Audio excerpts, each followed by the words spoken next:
ایرانی صدر Ebrahim Raisi کا حماس رہنما اسماعیل ہنیہ کو فون، کہا اسرائیل پر حملہ کرنے والے فلسطینی جنگجوؤں کے مضبوط عزم کو سراہتا ہوں۔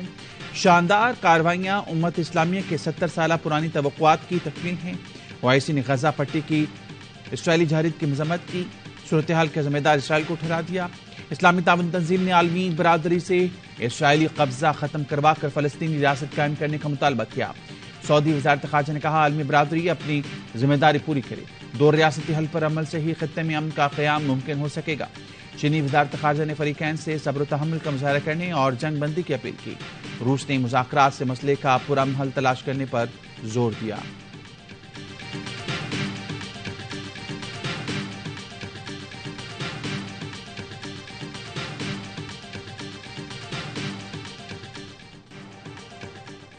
امریکہ کا اپنا جنگی بحری بیڑا اسرائیل کے نزدیک بھیجنے کا اعلان۔ امریکی وزیر دفاع کہتے ہیں اسرائیل کی مدد کے لیے جنگی بحری بیڑے روانہ کر رہی ہیں، اسرائیل کے لوگوں کی حفاظت کریں گے۔ امریکی وزیر خارجہ اینٹونی بلنکن نے ٹویٹ میں کہا اسرائیل پر حملوں پر بات چیت کے لیے سینئر مشیروں سے ملاقات کی ہے۔ اسرائیل کے پاس شہریوں کے تحفظ یا غمالیوں کی رہائی کے لیے وسائل کی موجودگی یقینی بنائیں گے۔ مقبوضہ بیت المقدس میں کشیدہ صورتحال پر اقوام متحدہ کے سیکرٹری جنرل نے کہا کہ کشیدگی میں اضافہ روکنے کے لیے تمام سفارتی کوششیں بروئے کار لائی جائیں گی۔ برطانوی وزیراعظم رشی سونک نے ٹویٹ کیا اسرائیل کو اپنے دفاع کا حق حاصل ہے۔ یوکرین نے بھی حماس کے خلاف اسرائیل کے حملوں کی حمایت کی تھی۔ بھارتی وزیراعظم نریندر مودی بھی اسرائیل کے حامی۔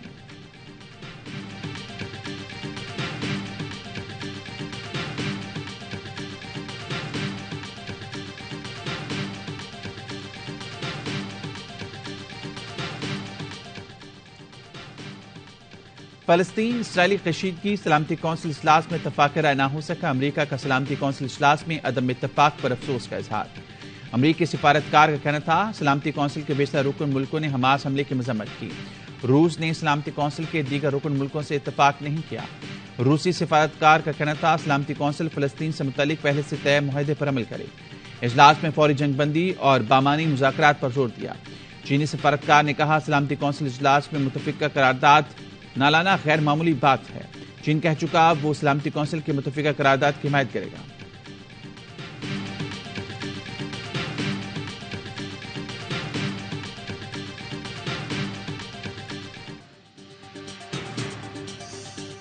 پاکستان کا فلسطینیوں سے یکجہتی کا اظہار، اسرائیلی قابض فوج سے تشدد بند کرنے کا مطالبہ۔ نگراں وزیر خارجہ جلیل عباس جیلانی کہتے ہیں 1967 سے پہلے کی سرحدوں کی بنیاد پر خود مختار ریاست فلسطین کا قیام ضروری ہے۔ عالمی برادری مشرق وسطیٰ میں دیر پا امن کے لیے فوری مداخلت کرے۔ صدر ڈاکٹر عارف الوی نے کہا اسرائیل کے غاصبانہ قبضے اور ظلم و ستم کی مذمت کے بغیر امن کی طرف پیش رفت ممکن نہیں۔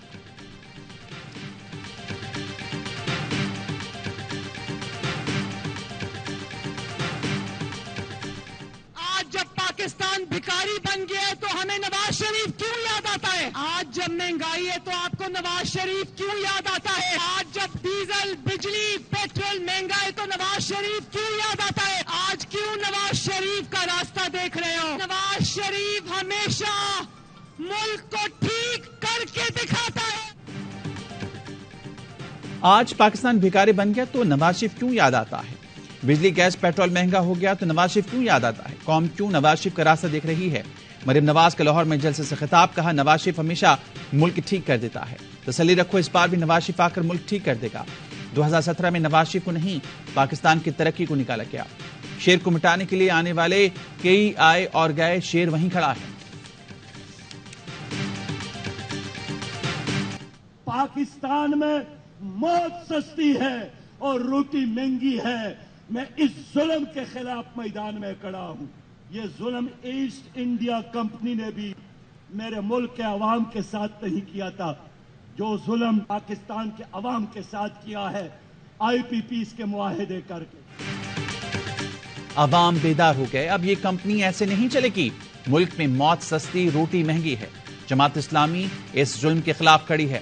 کراچی میں گورنر ہاؤس پر دھرنے کے شرکت سے خطاب میں سراج الحق نے کہا ایسٹ انڈیا کمپنی نے وہ ظلم نہیں کیا جو آئی پی پیز معاہدے کرنے والوں نے کیا۔ اب عوام یہ معاہدے ختم کرنا چاہتے ہیں۔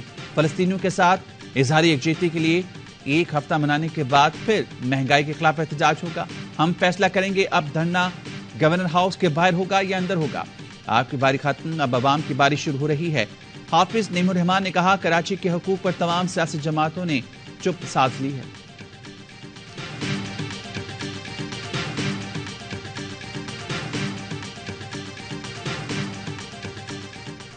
ملک میں مختلف سیاسی جماعتیں ہیں، سب اس پہ متفق ہے کہ ملک کا واحد حل یہ الیکشن ہے. ایک پارٹی کا سربراہ یہ کہہ رہا ہے جنوری اور فروری میں برف باری ہوگی، برف ہوگا، راستے بند ہوں گے، تو یہ ایک تجویز تھی ان کی. تمام جماعتیں متفق ہیں موجودہ صورتحال کا واحد حل الیکشن ہے. ایک پارٹی سربراہ نے تجویز دی کہ سرد موسم میں کے پی میں الیکشن نہیں ہو سکتے، برف باری والے علاقوں میں الیکشن کا راستہ نکالنا پڑے گا. گورنر کے پی غلام علی کہتے ہیں الیکشن تو لازمی ہوں گے، ہم صرف پرامن الیکشن چاہتے ہیں. مولانا فضل الرحمان مخالف کو جیل سے باہر دیکھنے کے بیان کی وضاحت خود بہتر طور پر کر سکتے ہیں.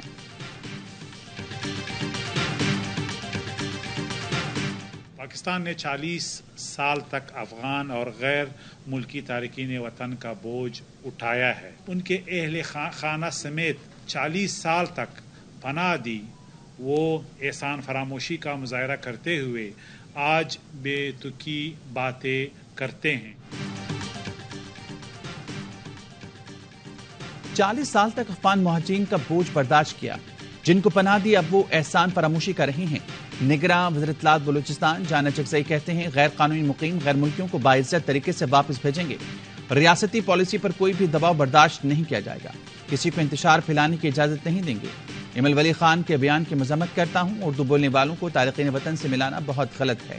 سیاسی جماعتوں کے تحفظات دور کریں گے. ہائی لیول پر فیصلہ کیا گیا، جو غلط کام کرے گا ان کے خلاف ایکشن ہوگا. آرمی چیف نے کھل کر کہا ہے جس کی شکایت آئے گی ان کے خلاف کارروائی ہوگی. غیر قانونی غیر ملکیوں کو دی گئی ڈیڈ لائن میں 22 دن باقی رہ گئے.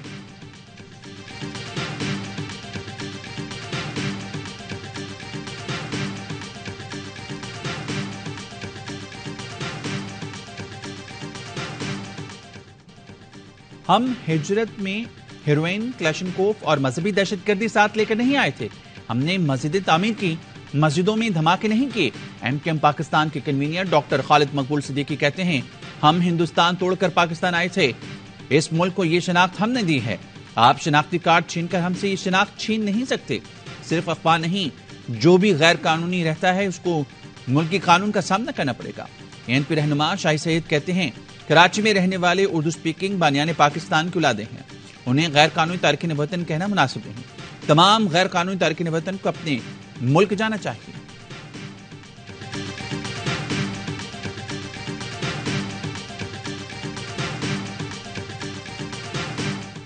شمالی وزیرستان میں رزمک میں سیکیورٹی فورسز اور دہشت گردوں میں جھڑپ. فائرنگ کے تبادلے میں دہشت گرد عظیم اللہ عرف غازی مارا گیا. ہلاک دہشت گرد سے اسلحہ اور دھماکہ خیز مواد برآمد. آئی ایس پی آر کا کہنا ہے ہلاک دہشت گرد فورسز کے خلاف کارروائیوں اور بے گناہ شہریوں کے قتل میں ملوث تھے.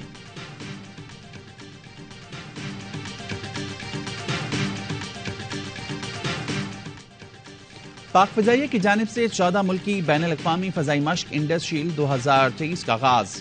انڈس شیلڈ کی افتتاحی تقریب پاک فضائیہ کی ایک آپریشنل ایئر بیس پر منعقد ہوئی. مشق میں ترکیہ، سعودی عرب، قطر، متحدہ عرب امارات، مصر کی فضائی افواج حصہ لے رہی ہیں.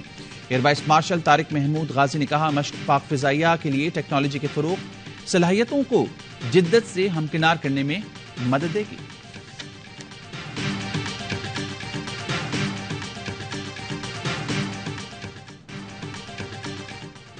بھارتی سرحدی علاقوں میں موجود چمگادڑوں سے نیپا وائرس پاکستان منتقل ہو سکتا ہے. قومی دائرہ صحت کا انتباہی مراسلہ جاری. متاثرہ چمگادڑ کے کھائے پھل سے وائرس انسان میں منتقل ہو سکتا ہے. شہری پھل کھانے سے قبل اچھی طرح دھوئیں. وائرس انسان اور جانوروں میں شدید بیماری کا سبب بنتا ہے. متاثرہ مریض 48 گھنٹے کے دوران کوما میں جا سکتا ہے. سانس کی شدید تنگی سے موت بھی ہو سکتی ہے. کہ نا یہ بچوں کو اس کی بیوی گھر چھوڑ کے چلی گئی تھی، تو اس کے میں نے معاملات پوچھے تو یہ اپنے بچوں کو زہر دے رکھے مار رہا تھا. پیالے میں زہر تھا تو میں نے اس کو دھکا دے کے زہر پھینکا. پھر ایس ایچ او صاحب کو میں نے فون کیا. کراچی میں نشئی باپ کی 3 کمسن بیٹیوں کو مبینہ طور پر زہر دے کر مارنے کی کوشش، چیخو پکار پر مالک مکان نے پولیس بلا کر بچیوں کو بچا لیا۔ سرجانی ٹاؤن میں ظالم باپ نے پیالے میں زہر ڈال کر بیٹیوں کو پلانے کی کوشش کی، پولیس نے گھر کا دروازہ توڑ کر تینوں بچیوں کو بچا لیا، بچیاں ماں کے حوالے۔ پولیس کا کہنا ہے گرفتار شخص نشے کا عادی ہے۔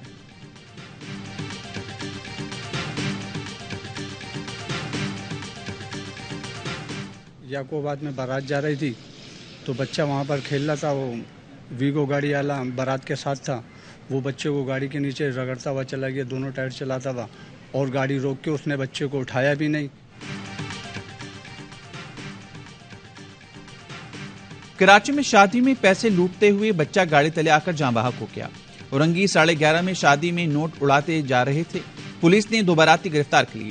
تقریب کے لیے منگوائی گئی گاڑی کا ڈرائیور فرار، اہل خانہ نے الزام لگایا مزمل کو جلد اسپتال منتقل کیا جاتا تو جان بچ سکتی تھی۔ حادثے کے بعد بھی باراتی گانا بجانا اور شور شرابہ کرتے رہے۔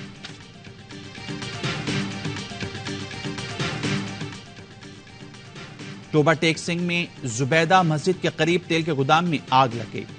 آگ نے متعدد دکانوں اور قریبی مکان کو لپیٹ میں لے لیا، لاکھوں روپے مالیت کا سامان، 2 موٹر سائیکل اور گاڑیاں جل گئیں۔ یمن میں فلسطینیوں سے یکجہتی کے لیے لاکھوں لوگوں کی ریلی، استنبول میں ہزاروں افراد کا آپریشن طوفان الاقصی کی حمایت میں مظاہرہ، تہران میں بھی لوگوں کی بڑی تعداد سڑکوں پر نکل آئی۔ آتش بازی کے بعد آسمان روشن میں نہا گیا، بغداد کی عمارتیں فلسطین کے پرچم میں رنگ گئیں، لبنان میں مٹھائیاں تقسیم کی گئیں۔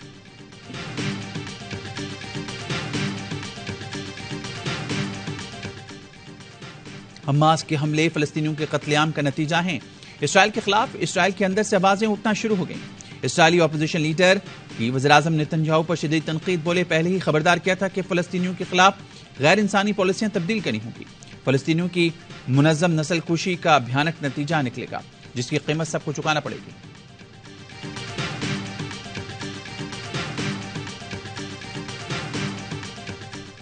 بھارت کا ورلڈ کپ کرکٹ میں کامیاب آغاز، آسٹریلیا کو 6 وکٹوں سے ہرا دیا۔ بھارت نے 200 رنز کا ہدف 4 وکٹوں پر حاصل کر لیا۔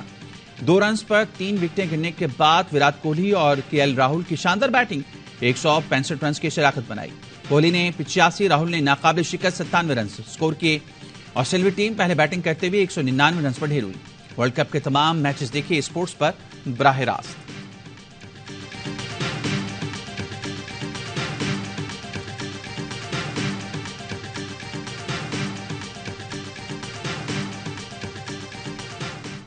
بھارتی کرکٹ بورڈ نے ورلڈ کپ کے بڑے مقابلے کے لیے مزید ٹکٹس جاری کر دیے۔ پاک بھارت ٹاکرے کے 14,000 مزید ٹکٹس کی فروخت شروع۔ اگست میں جاری کیے گئے ٹکٹس ہاتھوں ہاتھ لوٹ لیے گئے تھے۔ پاکستان سے بھی ہزاروں فینس نے ٹکٹس کی بکنگ کرائی، لیکن ابھی تک انہیں ویزے نہیں دیے گئے۔ دنیا کا سب سے بڑا اسٹیڈیم ورلڈ کپ کے سب سے بڑے مقابلے کی میزبانی کرے گا۔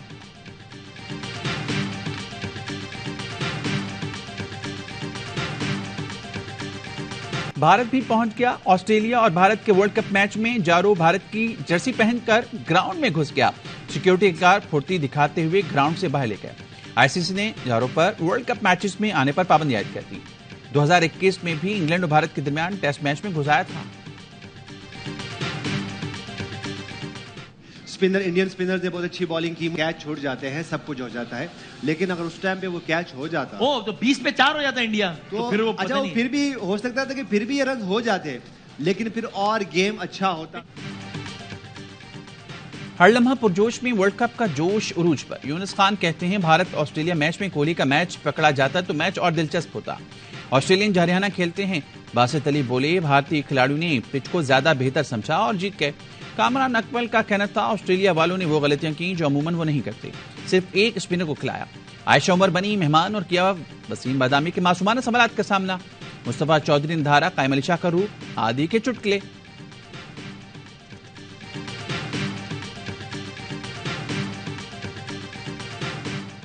اور اسکردو کے صحرا میں 3 روزہ جیپ ریلی کا فائنل راؤنڈ اسلام آباد کے عادل نعیم کے نام رہا۔ ویمن کیٹیگری کی پہلی پوزیشن گل نسرین نے اپنے نام کی۔ ریلی میں 38 بائکرز نے بھی حصہ لیا۔ پولو ٹورنامنٹ کا فائنل شگر کی ٹیم نے جیت لیا۔ شگر نے اسکردو کے خلاف 12 گول سکور کیے۔ کشتی رانی میں محمد ہاشم پہلے نمبر پر رہے۔ تیر اندازی میں حسن شگری کی پہلی پوزیشن۔ مہمان خصوصی نے کامیاب کھلاڑیوں میں انعامات تقسیم کیے۔